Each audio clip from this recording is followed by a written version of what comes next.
Meu nome é Sérgio Domingos Pitelli e eu vou falar sobre o consentimento informado. A exigência de obtenção do consentimento informado, ou consentimento livre e esclarecido, como parece ser a preferência atual, apresenta fundamentos doutrinários e normativos. Os primeiros dizem respeito às modernas concepções sobre os direitos das pessoas à autodeterminação. Na verdade, um amplo conjunto de conceitos sobre direitos da pessoa humana que não se restringe à autonomia, cujas raízes mais remotas encontram-se na filosofia iluminista e no seu primado da razão, podendo-se dizer que a primeira manifestação concreta e formal de vontade por parte da humanidade de dar contornos reais ao respeito a tais direitos vem a ser a Declaração Universal dos Direitos do Homem na Organização das Nações Unidas. Na esfera da saúde, mais especificamente da responsabilidade jurídica do médico, essa tendência doutrinária manifesta-se na dicotomia faltas técnicas e faltas contra o humanismo. O consentimento informado insere-se no segundo conjunto, que diz respeito a direitos humanitários dos pacientes, tais como direito à informação, à autonomia, à participação nas decisões sobre sua moléstia e a tratamento individualizado e respeitoso, entre outros. E ainda há obrigações mais singelas, mas não menos importantes em termos de eventuais consequências, tais como pontualidade do médico, realização regular de visitas, o não cancelamento de cirurgias, elaboração de prontuário médico idôneo, caligrafia legível, etc. As faltas contra o humanismo são aptas por si sós para gerar direitos à reparação na esfera civil, aduzindo-se aqui que podem igualmente repercutir na esfera criminal e ética. Os fundamentos normativos da exigência do consentimento informado são de dupla natureza, legal e infralegal. Quanto a estes, referimos-nos especificamente à competência normativa do Conselho Federal de Medicina. Os primeiros podem ser traçados já na Constituição Federal, artigo 1º, inciso 3º, que fala da dignidade humana, artigo 5º, incisos 2, autonomia dentro do respeito à lei, e 14, acesso à informação.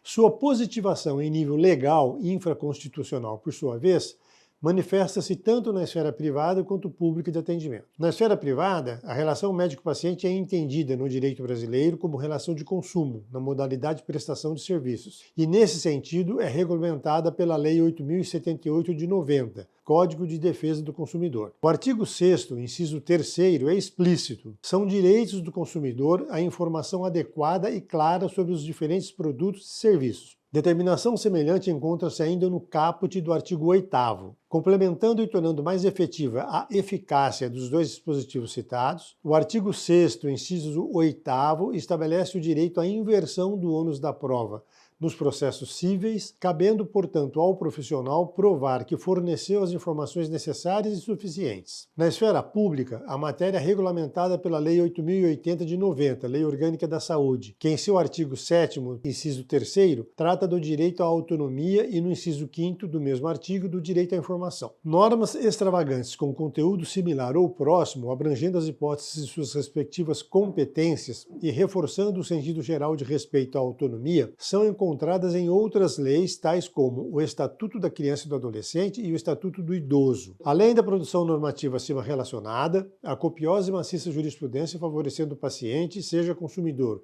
seja usuário de serviço público, em questões referentes à informação e consentimento prévio levadas aos tribunais, não cabendo a menor dúvida sobre o estado da arte com referência ao assunto em apreço no âmbito do ordenamento jurídico brasileiro atual. Finalmente, ainda na esfera da produção normativa legal, impende lembrar que a hipótese expressa no artigo 146 do Código Penal, constranger alguém a não fazer o que a lei permite ou a fazer o que ela não manda, também se aplica ao médico, que, por exemplo, tratasse alguém contra sua vontade ou sem sua permissão, o que se deduz da leitura do parágrafo 3º, inciso 1º do mesmo artigo, que excepciona da hipótese do caput do artigo o tratamento médico feito em situação de emergência e risco de vida. Na esfera infralegal ética, a matéria tem forte presença nos códigos de ética médica, desde a versão de 1988, resolução CFM 1246. Sendo oportuno lembrar que esse código, agora revogado, foi pioneiro na normatização da matéria, vez que as duas leis que positivaram o tema em nosso direito são de 1990. A importância do tema permanece no atual código, resolução 2217 de 2018, nos quais estão presentes um total de 11 artigos que tratam direta ou indiretamente do tema,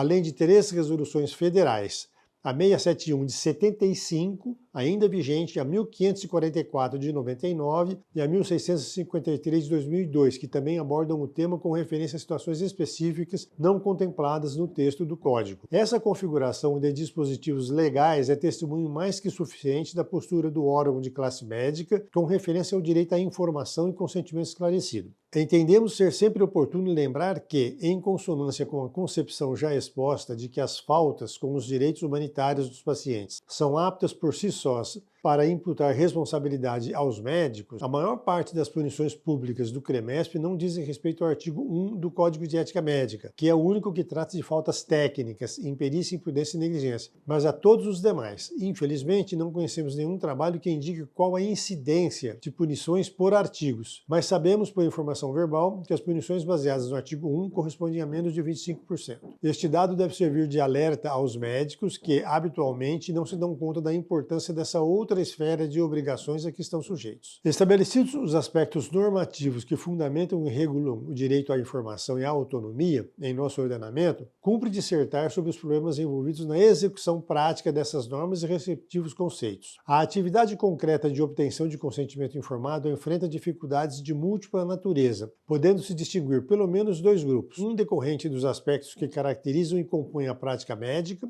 e outro devido à natureza da relação médico-paciente. No que respeita ao primeiro grupo, as questões que se apresentam são o que e até que ponto informar. Podemos denominar o primeiro tipo de informações horizontais e o segundo de informações verticais ou mesmo de profundidade. Com referência às informações horizontais, impõem-se esclarecimentos sobre o diagnóstico, prognóstico, opções terapêuticas e finalidades do tratamento, se paliativo, curativo ou qualquer outra possibilidade. Com referência às informações verticais, o esclarecimento deve se dar a respeito do risco do procedimento a que o paciente vier a ser submetido. A dificuldade para estabelecer os limites da informação, sobretudo no segundo grupo vertical, é do conhecimento corriqueiro de quantos lidam na área da saúde. Com efeito, em tese, as possibilidades de complicações e eventos adversos, em princípio, são incontáveis, não taxativas, podendo ser tanto relacionadas diretamente ao procedimento como colaterais, efeitos de drogas anestésicas num procedimento cirúrgico, por exemplo, mas nem por isso menos intrínsecas. Com relação a esse ponto, pode-se dizer que há dois consensos doutrinários, tanto na literatura médica quanto jurídica. O primeiro deles diz respeito a que é indispensável alertar sobre eventos raríssimos e eventos de risco negligível.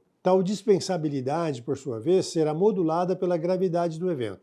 Em outras palavras, um evento raro, mas mortal, merece mais consideração e eventual esclarecimento do que um evento mais frequente, mas menos danoso. Complicações de gravidade negligível, em princípio, não necessitam ser informadas. O segundo consenso entende que o grau de exigência da informação varia de acordo com o tipo de procedimento. Nesse sentido, os procedimentos estéticos constituiriam um grupo em que as informações seriam as mais detalhadas possíveis, abarcando inclusive riscos negligíveis. O mesmo não se daria em procedimentos em que o risco é notório, até para o leigo, por exemplo, neurocirurgia e cirurgia cardíaca. Pela natureza da explanação, não podemos nos alongar além deste ponto. Devemos apenas arrematá-lo, lembrando que os dois consensos em apreço estão longe de fechar a questão e que os limites do que se considera negligível e raro são, em ampla medida, imprecisos e marcados pela subjetividade. As dificuldades com o grupo horizontal são menores, mas não se pode dizer que não existam. Uma questão relativamente frequente é a confusão entre o risco do procedimento e o risco da doença. Há casos em que o paciente se queixa de o médico ter optado por uma determinada conduta entre duas igualmente aceitas pela prática médica regular,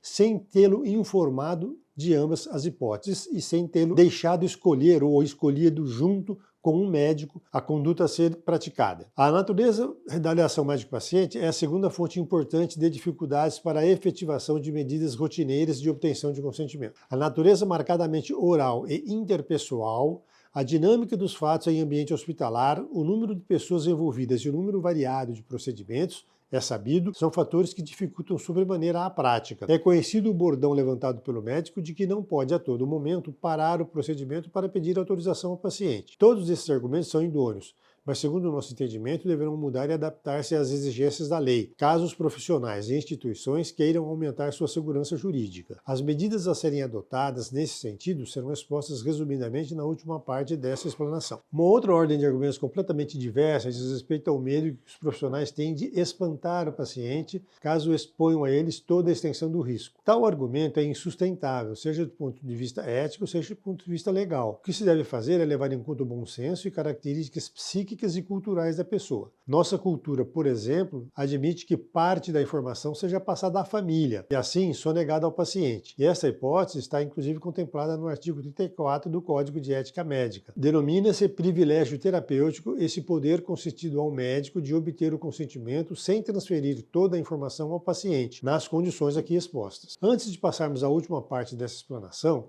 impõe-se lembrar que há situações em que a obtenção do consentimento é dispensável ou mesmo impossível. A mais óbvia delas é constituída pelas situações de emergência com risco de vida, nas quais não há sequer tempo e muitas vezes condições do paciente para a obtenção do consentimento. Aqui, bem ao contrário, a não execução da medida necessária é que implicaria em faltas éticas e criminal, omissão de socorro. Tanto que o próprio Código Penal brasileiro, pelo artigo 46, parágrafo 3º, inciso 1º, exime de responsabilidade a ação médica terapêutica nessas condições. No jargão jurídico, diz-se hipótese excludente de tipicidade. Sendo assim, mais do que a autorização, há dever de agir por parte do médico. Há outras situações nas quais não apenas se dispensa a obtenção do consentimento, mas mesmo pode-se agir contra a vontade do paciente. Trata-se de hipóteses previstas nas leis 6.259 de 75, Vigilância Epidemiológica, e 10.216 de 2001, Internação Involuntária na Esfera da Psiquiatria. Tais situações fogem ao escopo da presente apresentação. O mesmo se dá com a recusa do paciente ao tratamento. Terminaremos com um assunto que se presta perfeitamente a constituir uma apresentação por si só. Referimos-nos às medidas práticas de implantação de protocolos de consentimento informados em hospitais. Iniciamos com a observação de que tal medida não deve ser entendida apenas e tão somente como elaboração de uns tantos impressos, cada um referente a um procedimento para serem aplicados por ocasião do respectivo ato. Ao nosso ver, há 3 elementos a serem considerados na implantação de um sistema de protocolo de consentimento informado. O primeiro deles já foi nomeado no parágrafo anterior.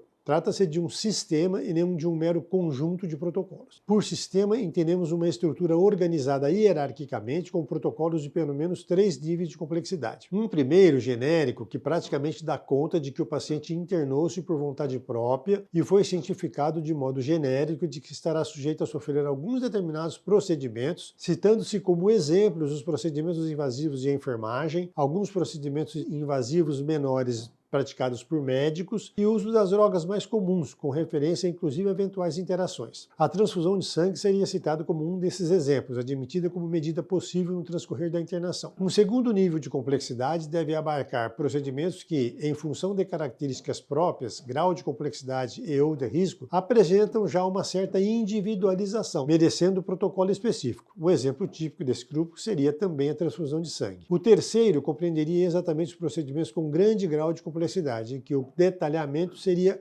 customizado para cada procedimento. A vantagem de um tal sistema, segundo o nosso entendimento, é que seria possível manter um alto grau de registro de consentimento com relativa agilidade, vez que os protocolos usados com mais frequência seriam menos complexos e, portanto, de aplicação mais rápida. Um segundo elemento é constituído pela formação de cultura institucional que faça os agentes entender a medida como apenas parte de um conjunto muito amplo de atividades destinadas a garantir a segurança jurídica dos profissionais e da instituição, podendo-se citar como outros componentes, a título de exemplo, normas rigorosas e padronizadas de confecção de prontuário, a manutenção da informação que pode servir de prova a favor da instituição e dos profissionais em juízo, como exemplo, prova de compra e uso de determinados materiais de consumo durante cirurgia, etc. Finalmente, todas essas medidas que se tomem, seja no sentido estrito de obtenção do consentimento esclarecido, seja no sentido mais amplo de garantia de segurança jurídica, devem ser sistematicamente submetidas à auditoria e à avaliação de eficácia, preferencialmente por agente externo à instituição.